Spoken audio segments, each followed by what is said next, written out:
Assalamualaikum warahmatullahi wabarakatuh. Sebelumnya, perkenalkan nama saya Sri Devi Wulandari dengan NIM channel 1210776. Saya salah satu mahasiswa dari Prodi Manajemen dan saya diberikan tugas oleh dosen saya yang mengampu mata kuliah Sistem Informasi Manajemen. Dengan izin saya menyebutkan namanya Anis Ansari Masud Eskom MM. Baik, saya akan membahas sedikit mengenai apa itu System Development Life Cycle atau SDLC.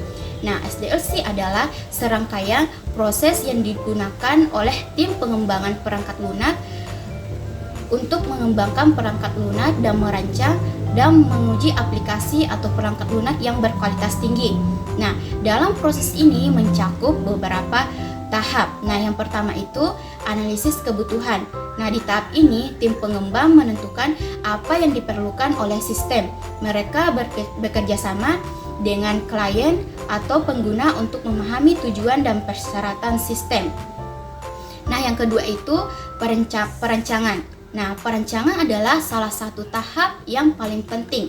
Nah, di tahap ini tim pengembangan merancang arsitektur perangkat lunak berdasarkan persyaratan yang telah dikumpulkan di tahap analisis.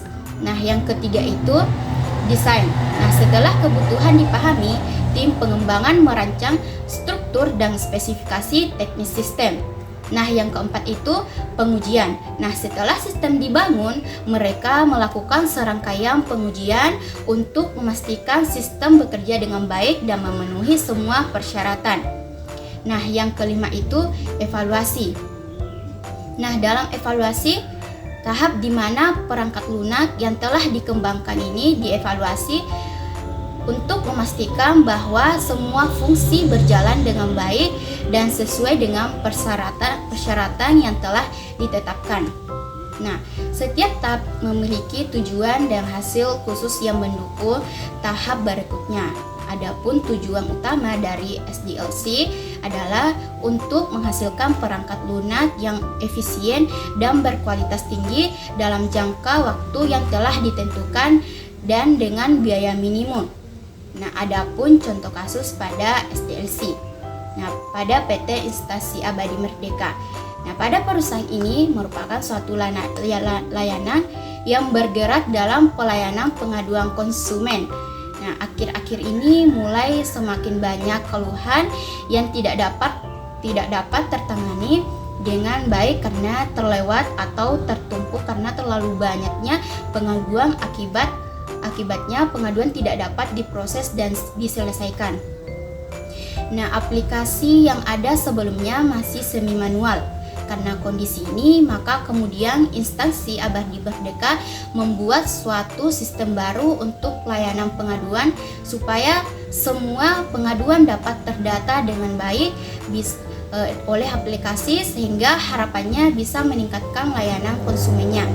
Namun, mengingat pengaduan yang menumpuk, maka unit sistem informasi membuat sistem aplikasi.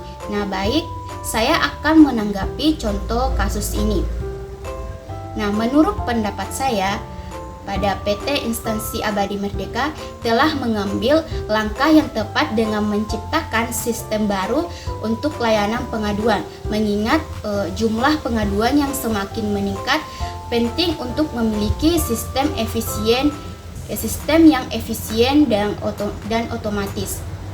Namun, ada beberapa hal yang perlu diperhatikan.